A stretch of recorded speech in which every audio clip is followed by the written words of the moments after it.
Hey everybody, we're going through the contents of all of the different silver decks. We're on Silver Dagger. If you want to see what's in Silver Amulet, Bullet, and Coin, you can check those out. The links hopefully are down below, or just, Google it. Just YouTube it. You can type, you can find it. YouTube will recommend it. Just go look at them. But here we're checking out Silver Dagger. Silver Dagger is by far the most chaotic of the sets. If you don't like that sort of chaos, it's something that I wouldn't recommend you start with whatsoever. It also comes with its little gimmick is that whoever calls gets the Silver Dagger. And if you're playing with more than two people, you can turn this dagger so that it turns the turn order. So it basically switches the turn order. Or if you're playing with two people, you can then switch it, you can then flip it so that it's sort of face down. See how there's a little wolf? See that little wolf? Yeah. If you turn that face down, that's how you know you've used it. But we're going to go through Silver Dagger, which is pure chaos. And some of you might like it, and some of you may want something a bit better. I still think Silver Coin is better, but Dagger I thought was worse than Bullet, and now I'm not so sure because I've had a really friggin' great game of it. So here we go. We're starting off with number 0, the Debt Collector. When face up at scoring, subtract 1 point for each card in all other villages. This huge card to get, because not only is it worth 0 points, it's actually worth negative points. First time you're getting that sort of negative points for the Jokers in there. Number 1. The Spy, when face up, view 1 face down card in any other village. You're getting a little bit more information. This is also very important if somebody's trying to shoot the moon every time. Number 2, when face up at scoring, have the sum of your cards rounded down. So you can have a surprise division of 2, but it has to be face up at scoring. So if it was face down at scoring, well, then it just counts as 2 points. When this is face up, no other card may be switched, removed, or added to your village. It protects your whole village, lets people not mess with your stuff. So if you're going for a shoot the moon, well, you might want to have that in there. Or especially because there's a zombie, when face up, you can flip this card face down and place it in the previous player's village. This card may never be placed on top of the discard pile. Never can be discarded. It can never be discarded. It's got to go in here. It's like the old maid that passes around the table. In a 2-player game, I think it's a bit more interesting. I don't like that it just gets sent down the line. I like that you're kind of passing it back and forth, but I guess it makes sense so you don't just like keep on targeting each other. The Approximator is sort of like number 9 in Scram. Keep this card in your village face up. After drawing it, instead of discarding it, then discard any 2 cards. Hugely powerful for whittling down your deck. A really great sort of opening move to get. And then here, Flipper. Flipper is a weird one. Flipper lets you flip over all the cards in any village.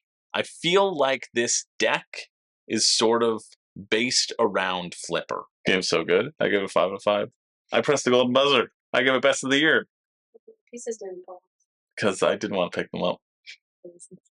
Flipper is the one that will make you either like this set or not. It's what I originally thought, okay, this is stupid. There's no way to just keep your stuff secret when someone can just flip over all your stuff in your village. But you can also use it to flip everything back over if you've taken stuff from the discard pile. So I'm growing to like it, although I initially hated it because of this card. 7, view cards until you see one with value of 4 or lower, then turn cards face up. I really like this one in terms of like a viewing card because it's variable, right? You don't know what you're going to see. And so you get to see a lot of like high cards and you can use it on other people, etc. Also, this is a way to move that zombie out of your village.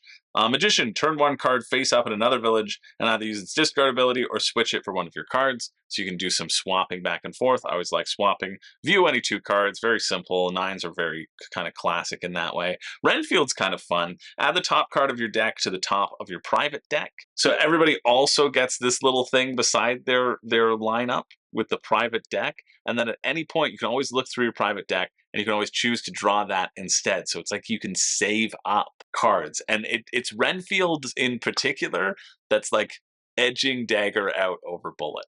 So that's pretty good. The Reverser, change the direction of play. If you're only playing with 2 people, it just skips the other person's turn. Not that exciting. Pretty sucky. 12, view one of the Master Thief, view 1 face down card in any village and switch it for 1 card in any other village. So kind of just an upgraded version of that Magician. And then finally, the best card in the game. The best card out of all of the sets, I will admit. It's the Furry. At scoring, if your sum equals 50, you score 0. And all the cards, and everybody else adds 50 to your turn. You're shooting the moon.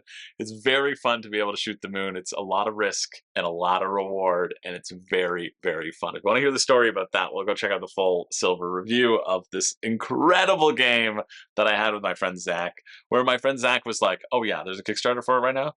Everybody should get everything for it. I was like, I think we only need to recommend one set. He's like, no, everyone needs everything. Get it all. And so very, very high praise from Zach. But that's it. That's the coverage of Silver Dagger. I've really turned a corner on this one. I'd say I'm middle. I'm middle between Silver Dagger and Silver Bullet. Again, Silver Coin is my favorite. I think Silver Fang will be the best one, though. So if you want to start with one because that incorporates the team game, sure, check it out. And as always, you can always check out Scram as well. I would say Scram is the next thing you should get. You should get one silver and then you should get a Scram instead of getting more silver. That would be the order in which I would do things. But there you go. Hopefully that was helpful to you. If you get the game, I hope you like it a lot. I certainly do. It's a friggin' blast. So happy to have it in the collection. And yeah, all the sets are fun. So there you go. And I probably will get E and F, even though I just said you didn't need them. If it can fit in this box, which I think it can, the best part about it is that all four have been able to fit in one box as well. So you can get rid of, you can pick your favorite. I think I'm going to keep it in the Silver Amulet box. But maybe not. Maybe I'll switch it up for a color scheme. I'll ask Renee which box she wants for the color scheme, and then switch it up. But yeah, I have Silver Amulet, and then I have the bottom of Silver Coin that I'm going to keep, and I'm going to get rid of the rest of the boxes because I just like having them all in one portable pack. Anyway, see you later. I'm Chris George. I don't have a catchphrase, but I do have to lock my doors because it's a full moon, and we all know what that means. The wolves, them coming out.